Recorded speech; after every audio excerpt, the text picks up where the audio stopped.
తిన్నాడు ఇంకా నాకు లేదు, ఇంకా చిన్న ముక్కే ఉంది. అక్కడ టెన్త్ తీసుకుందాం అనుకునేసరికి అయిపోయింది. సరే నువ్వు చిన్నపిల్లడు అయితే ఇప్పుడు ఏం చేయాలి? ఎవరు చెప్పారు నువ్వు చిన్నపిల్లడు అని?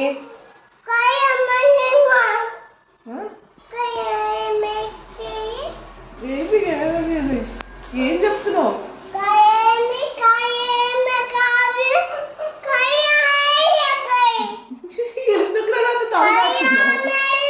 సరే కానీ నన్ను బబ్బులు అని ఎవరు చెప్పారు? ఎవరు? నువ్వే బబ్బులువా? నువ్వు బబ్బులువా? నువ్వు చిన్నపిల్లడు?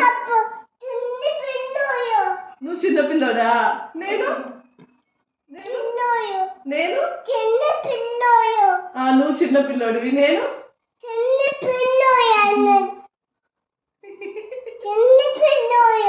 సరే నువ్వు చిన్నపిల్లడు అయితే ఏం ఇప్పుడు మళ్ళీ ఇల్లు కట్ట దగ్గరికి వచ్చిందా?